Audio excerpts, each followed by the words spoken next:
2024 সালের 2 সেপ্টেম্বর তারা নিবন্ধন করে নিবন্ধন পাওয়ার পর থেকেই বাংলাদেশ গণঅধিকার পরিষদ তাদের কার্যক্রম এবং তাদের সফলতার মাধ্যমে বিভিন্ন ইউনিয়ন ওয়ার্ড এবং রাষ্ট্রের বিভিন্ন পর্যায়ে তাদের সংগঠনকে পৌঁছে দিয়েছে।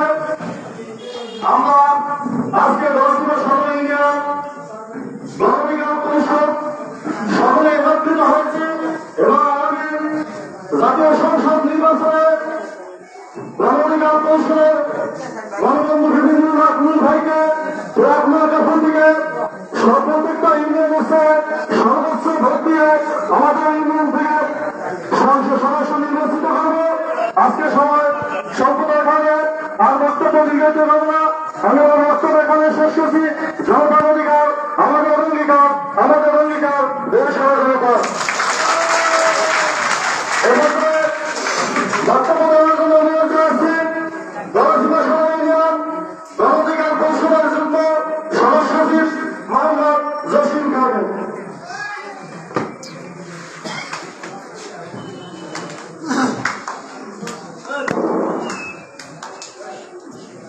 আজকে সভা সম্মানিত সভাপতি সাহেব, উপস্থিত আছেন বৈঠকের নেতৃবৃন্দ ও দূরত্ব থেকে আগত আমার ভাই বোনেরা, সর্বপ্রথমে আমার সালাম করুন।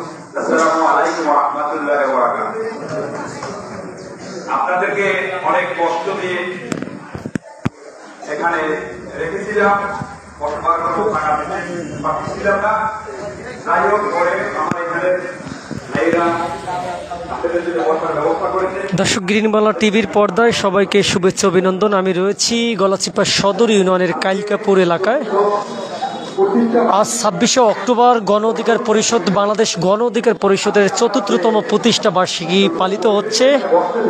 আমরা দেখতে পেয়েছি যে আজকের আয়োজনে গলাচিপা সদর ইউনিয়নের পক্ষ থেকে কিন্তু এই কালিকাপুর বাজারে বিশাল একটি র্যালি এবং মিছিল হয়েছে। আমরা দেখেছি যে আজকে এই ৪র্থতম প্রতিষ্ঠা বার্ষিকী উপলক্ষে কিন্তু দলে দলে মানুষ যোগ দিয়েছে আজকের এই কালিকাপুর এই এলাকাতে। আপনারা দেখতে পাচ্ছেন এই মুহূর্তে কিন্তু গণ অধিকার পরিষদের নেতাকর্মীরা বক্তব্য দিচ্ছে।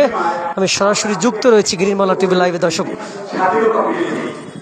এজন্য আমরা তাদের প্রতি কৃতজ্ঞ জানাই এবং যারা 24-এর গণঅভ্যুত্থানে শহীদ হয়েছে তাদের আত্মার মাগফিরাত কামনা করছি। আর আমাদের এই গণ অধিকার পরিষদ যে আজকে ৪র্থ বার্ষিকী আমরা পালন করতে যাচ্ছি, যখন